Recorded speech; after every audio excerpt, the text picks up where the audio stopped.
भारत सरकार पंजाब और हरियाणा के किसानों को बांटना चाहती है। एक स्टेट के लोग उसमें रहेंगे और दूसरे के नहीं रहेंगे। उनका ये है कि ये आपस में टकराव करें। ਧਾਰਮਿਕ ਇਤਿਹਾਸ ਦੇ ਨਾਲ ਜੋ ਸਰੋਤ ਨੇ ਉਹਨਾਂ ਦੇ ਛੇੜਖਾਨੀ ਕੀਤੀ ਜਾ ਰਹੀ ਹੈ। ਸੋ ਇਸ ਪੂਰੀ ਸਾਜ਼ਿਸ਼ ਨੂੰ ਕਿਵੇਂ ਦੇਖਦੇ ਹੋ? भाई आज सिखिज्म के खिलाफ है, कल दूसरे एकक जो बिरादरियां हैं, एकक जो धार्मिक वो है उसको तोड़ने का, क्रैश करने का ये सरकारों का एक षड्यंत्र चल रहा है, खास करके भारत सरकार का। ਪਰ ਕਿੱਦਾਂ ਦੇ ਹਮਲੇ ਹੋਰ ਨੇ ਜਿਹੜੇ ਕਿ ਪੰਜਾਬ ਤੇ ਹਰਿਆਣਾ ਦੇ ਜਿਹੜੇ ਕੀਤੇ ਜਾ ਰਹੇ ਨੇ? ये तो आपस में बांटते ही है ना। जो भी चीज होगी, एसवाइल का मुद्दा है, एक बड़ा इशू इनके पास में है।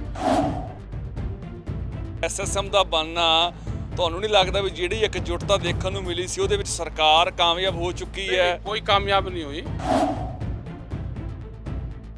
ਸਤਿ ਸ਼੍ਰੀ ਅਕਾਲ, ਤੁਸੀਂ ਦੇਖ ਰਹੇ ਹੋ ਰੋਜ਼ਾਨਾ ਸਪੋਕਸਮੈਨ ਟੀਵੀ। ਮੈਂ ਹਾਂ ਸੁਰਖਾਬ। ਦੋਸਤੋ, ਮੋਹਾਲੀ ਦੇ ਵਿੱਚ ਅੱਜ ਕੁਝ ਵੱਡਾ ਹੋਣ ਜਾ ਰਿਹਾ ਹੈ ਕਿਉਂਕਿ ਕਿਸਾਨ ਆਗੂ ਰਕੇਸ਼ ਟਕੈਤ ਮੋਹਾਲੀ ਪਹੁੰਚ ਚੁੱਕੇ ਨੇ। ਕਿਸਾਨਾਂ ਦੀ ਤੇ ਖਾਸ ਤੌਰ ਤੇ ਪੰਜਾਬੀਆਂ ਨੂੰ ਲੈ ਕੇ, ਸਿੱਖ ਇਤਿਹਾਸ ਨੂੰ ਲੈ ਕੇ, ਪੰਜਾਬੀਆਂ ਦੇ ਪਾਣੀਆਂ ਨੂੰ ਲੈ ਕੇ ਤੇ ਬੀਐਮਬੀ ਬੋਰਡ ਨੂੰ ਲੈ ਕੇ ਜੋ ਮਸਲੇ ਉੱਠ ਰਹੇ ਨੇ ਉਹਨਾਂ ਨੂੰ ਲੈ ਕੇ ਟਰੈਕਟਰ ਮਾਰਚ ਕੀਤਾ ਜਾਵੇਗਾ। ਟਕੈਤ ਸਾਹਿਬ, ਕੀ ਵੱਡਾ ਕਰਨ ਜਾ ਰਹੇ ਹੋ? ਅੱਜ ਮੋਹਾਲੀ ਆਏ ਹੋ, ਕਿਹੜੇ-ਕਿਹੜੇ ਮੁੱਦੇ ਨੇ ਤੇ ਕਿਸ ਤਰੀਕੇ ਦੇ ਨਾਲ ਪ੍ਰਦਰਸ਼ਨ ਕਰੋਗੇ?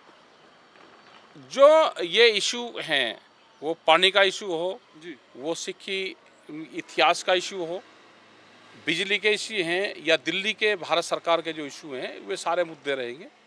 और यहाँ पे एक प्रदर्शन है हमारा, उस प्रदर्शन में सब लोग हिस्सेदारी कर रहे हैं। उसमें हरियाणा और पंजाब के लोग उसमें हैं, क्योंकि भारत सरकार पंजाब और हरियाणा के किसानों को बांटना चाहती है जी। वो चाहे यहाँ पे पानी का इशू हो उसमें बांटना चाहती है, वो चाहे सिखिज्म का इशू हो उसमें बांटना चाहती है, वो चाहे जो भाखड़ा डैम है उसके मसले पे बांटना चाहती हैं कि एक स्टेट के लोग उसमें रहेंगे और दूसरे के नहीं रहेंगे। उनका ये है कि ये आपस में टकराव करें और जो ये मूवमेंट, जो स्कीम बन रहा है, ये टूटे। ये एक बड़ी साजिश सरकारों की चल रही है। ਸਿੱਖ ਇਤਿਹਾਸ ਦੀ ਗੱਲ ਕਰੀਏ, ਪਹਿਲਾਂ ਜਦੋਂ ਅੰਦੋਲਨ ਸਟਾਰਟ ਹੋਇਆ ਸੀ ਉਦੋਂ ਵੀ ਸਿੱਖਾਂ ਤੇ ਕਈ ਤਰੀਕੇ ਦੇ ਨਾਲ ਹਮਲੇ ਬੋਲੇ ਗਏ, ਕਦੇ ਵੱਖਵਾਦੀ, ਕਦੇ ਅੱਤਵਾਦੀ ਕਿਹਾ ਗਿਆ, ਕਦੇ ਉਹਨਾਂ ਦੀ ਜਿਹੜੀ ਪਹਿਚਾਣ ਉਹ 'ਤੇ ਸਵਾਲ ਚੱਕੇ ਗਏ। ਹੁਣ ਜੋ ਗ੍ਰੰਥ ਨੇ, ਗੁਰੂ ਗ੍ਰੰਥ ਸਾਹਿਬ ਨੇ, ਉਹਨਾਂ ਦੇ ਵਿੱਚ ਛੇੜਖਾਨੀ ਦੇ ਨਾਲ ਧਾਰਮਿਕ ਇਤਿਹਾਸ ਦੇ ਨਾਲ ਜੋ ਸਰੋਤ ਨੇ ਉਹਨਾਂ ਦੇ ਛੇੜਖਾਨੀ ਕੀਤੀ ਜਾ ਰਹੀ ਹੈ। ਸੋ ਇਸ ਪੂਰੀ ਸਾਜ਼ਿਸ਼ ਨੂੰ ਕਿਵੇਂ ਦੇਖਦੇ ਹੋ? ये तो साजिश है ना भाई। आज सिखिज्म के खिलाफ है, कल दूसरे एकक जो बिरादरियां हैं, एकक जो धार्मिक वो है उसको तोड़ने का, क्रैश करने का ये सरकारों का एक षड्यंत्र चल रहा है, खास करके भारत सरकार का। उसमें सब लोगों को सचेत रहना चाहिए और हिस्ट्री में छेड़खानी हो और अपनी हिस्ट्री उसमें डालने, अपनी उसको बढ़ावा ये देने की एक बड़ी साजिश इनकी चली हुई है। तो उससे बचना चाहिए, अपने मूवमेंट को खड़ा करना चाहिए और हिस्ट्री के साथ में छेड़खानी नहीं होनी चाहिए। ਬੀਐਮਬੀ ਮੋੜ ਦੀ ਗੱਲ ਕਰ ਰਹੀ ਹੈ, ਜਿਸ ਤਰੀਕੇ ਦੇ ਨਾਲ ਲਗਾਤਾਰ ਕੇਂਦਰ ਸਰਕਾਰ ਸਾਰੀਆਂ ਤਾਕਤਾਂ ਆਪਦੇ ਹੱਥ 'ਚ ਲੈਣ ਦੀ ਕੋਸ਼ਿਸ਼ ਕਰ ਰਹੀ ਹੈ, ਤੁਹਾਨੂੰ ਕੀ ਲੱਗ ਰਿਹਾ ਵੀ ਪੰਜਾਬ ਤੇ ਹਰਿਆਣੇ ਤੇ, ਤੁਸੀਂ ਆਪ ਇਹ ਗੱਲ ਕਹੀ ਕਿ ਵੱਖ ਕਰਨ ਦੀ ਕੋਸ਼ਿਸ਼ ਹੈ, ਪਰ ਕਿੱਦਾਂ ਦੇ ਹਮਲੇ ਹੋਰ ਨੇ ਜਿਹੜੇ ਕਿ ਪੰਜਾਬ ਤੇ ਹਰਿਆਣੇ ਦੇ ਜਿਹੜੇ ਕੀਤੇ ਜਾ ਰਹੇ ਨੇ? ये तो आपस में बांटते ही है ना। जो भी चीज़ होगी, एसवाइल का मुद्दा है, एक बड़ा इशू इनके पास में है। और जो भाखड़ा नांगल डैम का इशू है वो भी एक बड़ा इशू है। तो ये चाहते हैं कि जो पंजाब और हरियाणा है इसको बांटो।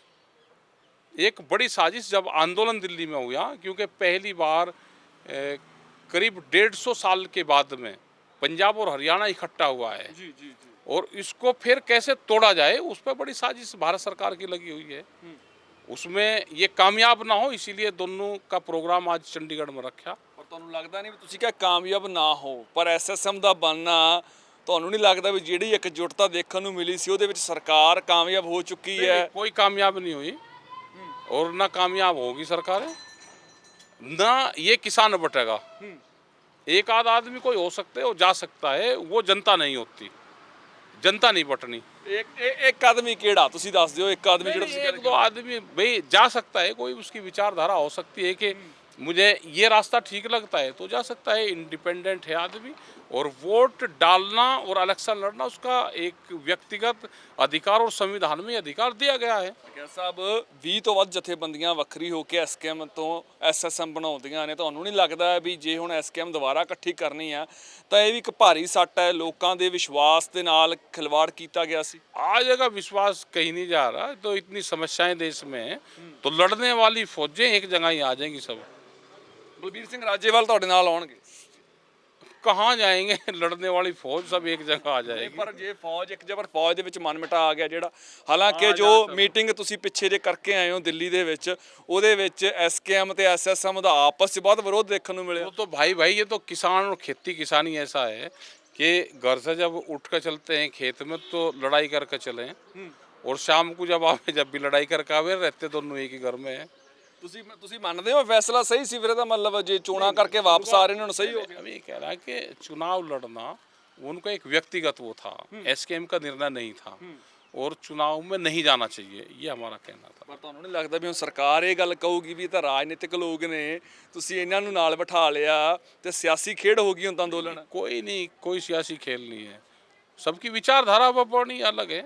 अभी क्या होगा वो एसकेएम पूरा तय करेगा, सब बैठ के क्या नफ़ा क्या नुकसान हुआ। 4 महीने में वे एक किस्म से 4 महीने की छुट्टी पे थे, उन्होंने 4 महीने में क्या तजर्बा करा है वो अपना एक्सपीरियंस भी बताएं। ਪਰ ਡੱਲੇਵਾਲ ਸਾਹਿਬ ਆਪ ਕਹਿੰਦੇ ਨੇ, ਕਹਿੰਦੇ ਮੇਰਾ ਨਿੱਜੀ ਬਿਆਨ ਜਾਂ ਨਿੱਜੀ ਤੌਰ ਤੇ ਵਿਚਾਰ ਇਹ ਹੈ ਕਿ ਜਿਹੜਾ ਨੇ ਐਸਐਸਐਮ ਬਣਾ ਲਿਆ ਸੀ ਉਹ ਐਸਕੇਐਮ ਦਾ ਹਿੱਸਾ ਨਹੀਂ ਰਹਿਣੇ ਚਾਹੀਦੇ। नहीं अभी तो नहीं वो हिस्सा है, आगे क्या होगा वो ख़त्म होगा क्या होगा, लेकिन पॉलिटिकल पार्टी नहीं रहनी चाहिए। ਤੁਸੀਂ ਕਹਿੰਦੇ ਪੋਲੀਟੀਕਲ ਪਾਰਟੀ ਨਹੀਂ ਰਹਿਣੀ ਚਾਹੀਦੀ, ਪਰ ਤੁਹਾਡੇ ਜੇ ਮੈਂ ਯੂਪੀ ਦੀ ਗੱਲ ਕਰ ਲਵਾਂ, ਯੂਪੀ 'ਚ ਵੀ ਚੋਣਾਂ ਸੀ, ਹਾਲਾਂਕਿ ਉੱਥੇ ਤੇਂਦਰ ਵਿਰਕ ਸਿੱਧੇ ਤੌਰ ਤੇ ਸਮਾਜਵਾਦੀ ਪਾਰਟੀ ਦਾ ਸਮਰਥਨ ਕਰਦੇ ਨਜ਼ਰ ਆਏ, ਹਾਲਾਂਕਿ ਤੁਹਾਡੇ ਵੀ ਆਗੂ ਸਮਰਥਨ ਕਰਦੇ ਨਜ਼ਰ ਆਏ। ਉਹ ਫਿਰ ਪੋਲੀਟੀਕਲ ਮੰਡੇਟਾ ਨਹੀਂ ਹੈਗਾ, ਪੋਲੀਟੀਕਲ ਵੇ नहीं हैगा। कुछ लोगों ने क्या है ना, हमने बताया कि कुछ लोगों ने कहा कि उस विचारधारा की तरफ गए, लेकिन जो उस विचारधारा की तरफ गए वो उसका हिस्सा नहीं है। अब ਤੇਂਦਰ ਵਿਰਕ ਵੀ ਹਿੱਸਾ ਨਹੀਂ ਹੈ। नहीं है, जो विचारधारा की तरफ गए वो हिस्सा नहीं है। ਪਰ ਬੀਜੇਪੀ ਦਾ ਬਾਈਕਾਟ ਕਰਨਾ ਵੀ ਤਾਂ ਇੱਕ ਤਰੀਕੇ ਦੇ ਨਾਲ ਪੋਲੀਟੀਕਲ ਅਸੀਂ ਕਹਿ ਦਈਏ ਕਿ ਗਤੀविधि है। बाइकाट नहीं करा किसी का, हमने कहा है कि हमने अपनी बात रखी, किसी को वोट कहाँ देनी है ये कहा कि नोटा नहीं दबाना।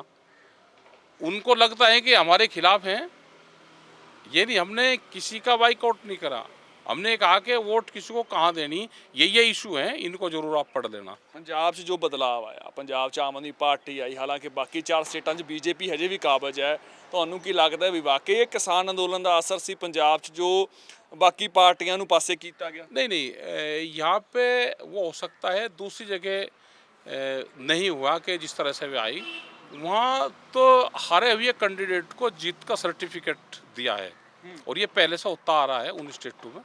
वहाँ पे भी यही हुआ है, जहाँ पे गिनती लोगों ने मजबूती से कर ली तो वहाँ पे दूसरे वाले वे निकल गए। लेकिन ये पॉलिटिकल पार्टी को देखना कि उनकी ज़मीनें खिसक रही है, तो पॉलिटिकल पार्टी को देखना, किसान आंदोलन कोई कमज़ोर नहीं है, और किसान आंदोलन को पॉलिटिक्स से नहीं देखना चाहिए। ਆਮ ਆਦਮੀ ਪਾਰਟੀ ਵਾਲੇ ਜਾਂ ਸੁਪਰੀਮੋ ਨੇ ਅਰਵਿੰਦ ਕੇਜਰੀਵਾਲ, ਉਹ ਕਹਿੰਦੇ ਅਸੀਂ ਮਦਦ ਕੀਤੀ ਕਿਸਾਨਾਂ ਦੀ ਤੇ ਕਿਸਾਨਾਂ ਨੇ ਐਤਕੀ ਸਾਡੀ ਸਹਾਇਤਾ ਕੀਤੀ ਹੈ, ਕਹਿੰਦੇ ਨਜ਼ਰ ਆਏ। ਤੁਹਾਨੂੰ ਲੱਗਦਾ ਹੈ ਵੀ ਦਿੱਲੀ ਦੇ ਵਿੱਚ ਵਾਕਈ ਸਹਾਇਤਾ ਕੀਤੀ ਸੀ ਆਮ ਆਦਮੀ ਪਾਰਟੀ ਨੇ? नहीं, वहाँ तो सबने सहायता करी, वैचारिक रूप से सब। ਸਿਆਸਤਦਾਨਾਂ ਨੇ ਵੀ ਕੀਤੀ। नहीं, क्यों नहीं करी भाई, जो वहाँ लोग बैठे थे वे कोई नोटा दबाने वाले थोड़ा थे, वे वोट देने वाले थे, और उसको कोई ये मान ले कि ये मेरे हैं, वो नहीं है। जब आदमी वोट देता है तो वो पहले से ही उसका माइंड मेकअप होता है कि मुझे कहाँ वोट देना है। आंदोलन में हमारे साथ रहते हैं, और वोट जब देते हैं तो वे अलग अलग जगह रहते हैं सब लोग। तो किसी भी आदमी को, किसी भी किसान को भी 100% किसान को भी ये मान ले कि किसान हमारे साथ में है, वो वोट तो देगा ही नहीं, हम तो नॉन पॉलिटिकल है, तो वोट तो कहीं ना कहीं देगा। वोट तो जाति पर देगा, धर्मवाद पर देगा, क्षेत्रवाद पर देगा, वो भाषा पर देगा, धार्मिक इशू पर देगा।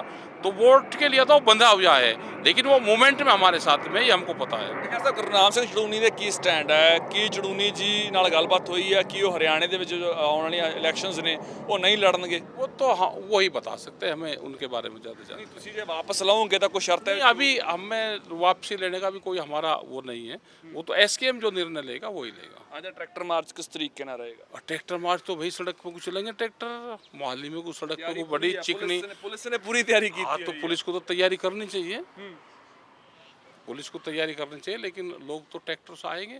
पुलिस प्रशासन चाहे तो बातचीत कर सकता है। राजपाल जी ਨਾਲ ਜਦੋਂ ਮੁਲਾਕਾਤ ਹੋਣੀ ਆ ਤਾਂ ਕਿੰਨੇ ਨੁਮਾਇੰਦੇ ਜਾਉਂ? ये नहीं जानकारी हमें, वो जो भी होगा वो कमेटी तय करती है। ਲਖੋਵਾਲ ਸਾਹਿਬ ਨੇ, ਲਖੋਵਾਲ ਸਾਹਿਬ, ਨਵੀਂ ਪਾਰਟੀ, ਨਵਾਂ ਬਦਲਾਅ ਪੰਜਾਬ ਦੇਖਣ ਨੂੰ ਮਿਲਿਆ, ਲੇਕਿਨ ਕਿਸਾਨਾਂ ਦੀ ਉਹੀ ਜੇ ਕਹਿ ਦਈਏ ਕਣਕ ਦੀ ਖਰੀਦ ਸਿਰ ਤੇ ਆ ਚੁੱਕੀ ਹੈ, 1 ਅਪ੍ਰੈਲ ਤੋਂ ਸ਼ੁਰੂ ਹੋਣੀ ਹੈ। ਉਮੀਦ ਹੈ ਵੀ ਨਵੀਂ ਸਰਕਾਰ ਇਸ ਪ੍ਰੋਕਿਉਰਮੈਂਟ ਨੂੰ ਸਿਰਾ ਚੜਾ ਲੂਗੀ ਚੰਗੀ ਤਰ੍ਹਾਂ। ਅਸੀਂ ਥੋੜੇ ਦਿਨਾਂ 'ਚ ਇਹਨਾਂ ਨੇ ਨਵੀਂ ਸਰਕਾਰ ਦੇ ਨਾਲ ਮੀਟਿੰਗ ਮੰਗੀ ਆ, ਕਰਨ ਜਾ ਰਹੇ ਆ। ਉਹਨਾਂ ਤੋਂ ਅਸੀਂ ਰੋਡ ਮੈਪ ਲਵਾਂਗੇ। ਅਸੀਂ ਗੰਨੇ ਦੇ ਪੈਸੇ ਵੀ ਲੈਣੇ ਆ, ਦਸੰਬਰ ਤੋਂ ਬਾਅਦ ਸਾਡੇ ਗੰਨੇ ਦੇ ਪੈਸੇ ਵੀ ਨਹੀਂ ਮਿਲੇ। ਹੋਰ ਵੀ ਇਹਨਾਂ ਦਾ ਨਿੱਕੇ ਮੋਟੇ ਇਸ਼ੂ ਆ, ਬਿਜਲੀ ਦਾ ਇਸ਼ੂ ਆ, 4 ਘੰਟੇ ਬਿਜਲੀ ਪਿੰਡਾਂ 'ਚ ਆ ਰਹੀ ਆ ਟਿਊਬਲਾਂ ਤੇ। ਅਗਲੀ ਝੋਨੇ ਦਾ ਸੀਜ਼ਨ ਆ ਰਿਹਾ, ਉਹਦੇ 'ਚ ਕੀ ਤਿਆਰੀਆਂ ਨੇ, ਕੋਈ ਲਾਈਨਾਂ ਸਿੱਧੀਆਂ ਕਰ ਰਹੇ ਆ, ਕੋਈ ਟਰਾਂਸਫਾਰਮਰ ਨਹੀਂ ਸਾਨੂੰ ਮਿਲ ਰਹੇ।